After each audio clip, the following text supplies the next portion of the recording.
Endurance races are won before they even start. The prepared driver never fears the night or the rain. Endurance is not about speed, it's about control. That's why true endurance is not fought on track, but the hours before it.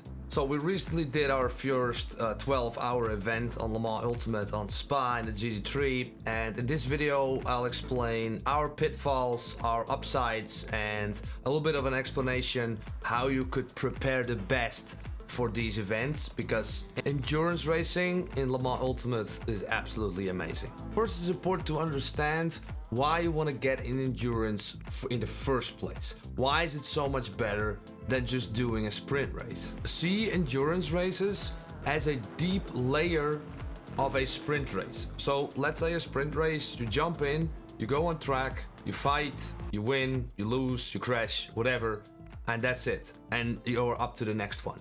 But endurance is about enduring it. And it is a completely different mindset.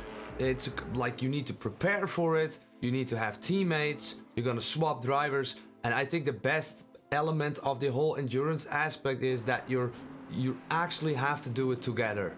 You know, your team is only as fast as your slowest driver. Yeah, let's just get into the tips how to get the most out of it. So if an endurance is won before it even starts, let's talk about how to win. Pretty easy, but it's not that simple. It is just finishing the event.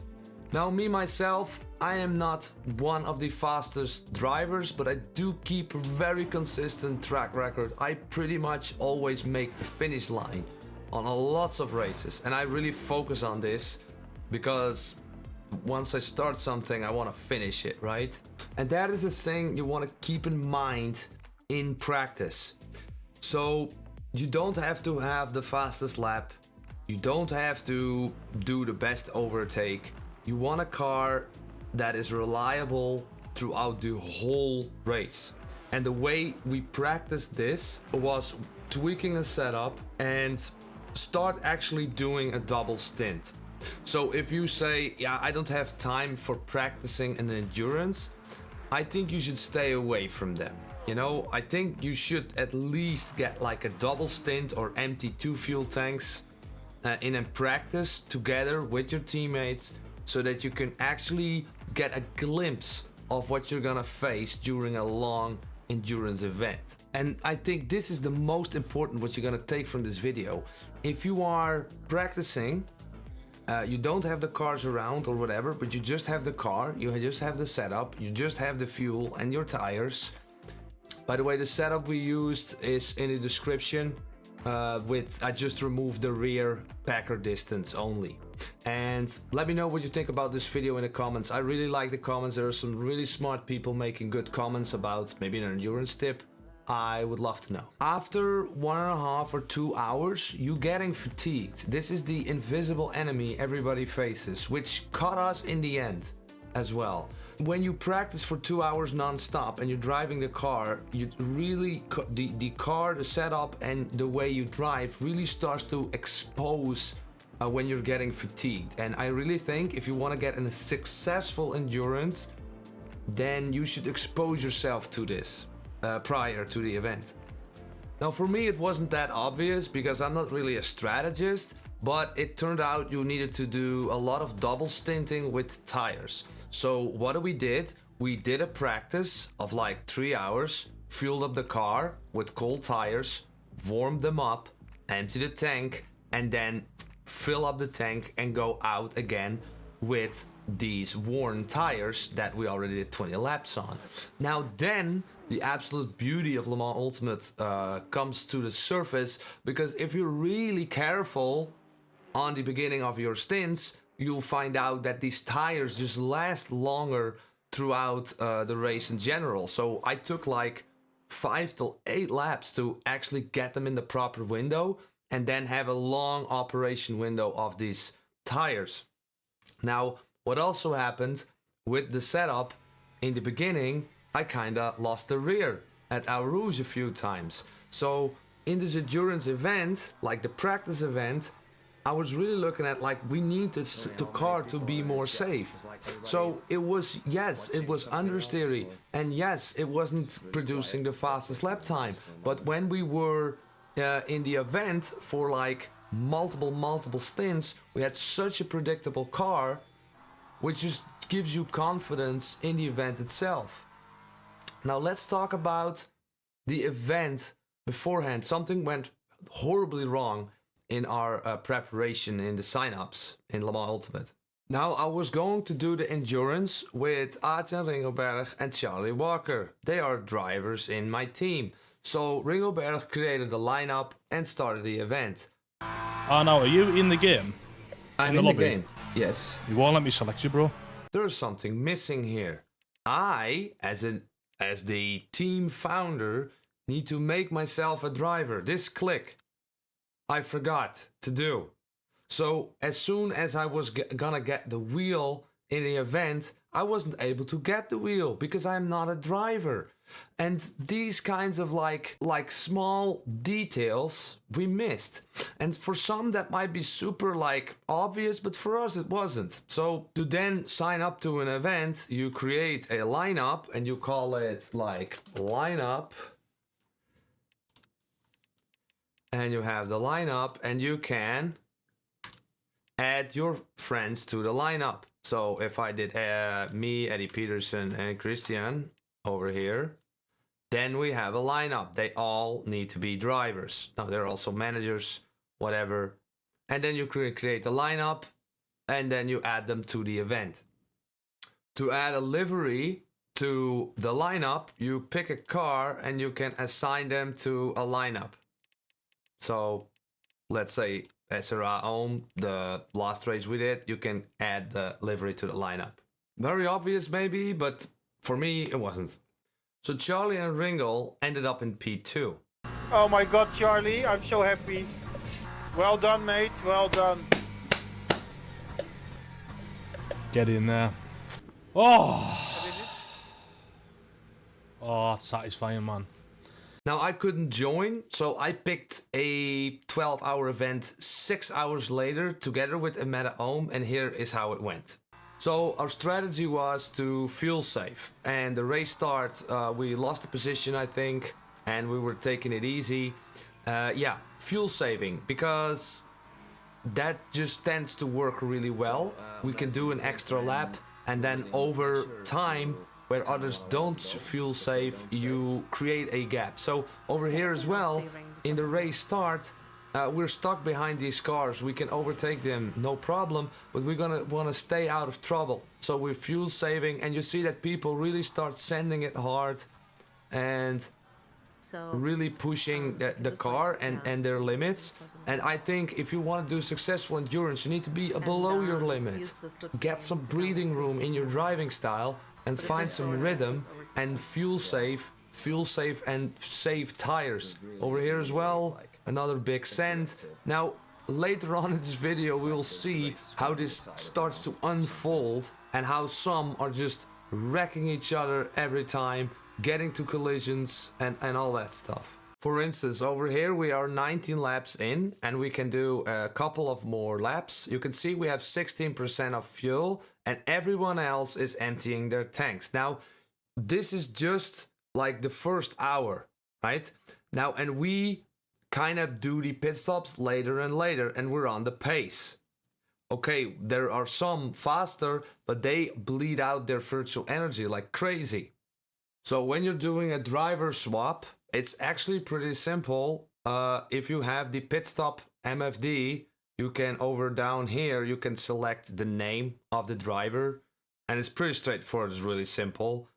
You can pick your strategy over here and just do the pit stop. Also, you're not gonna win an endurance braking absolutely on the last moment on the pit entry. You know, you wanna keep some margin.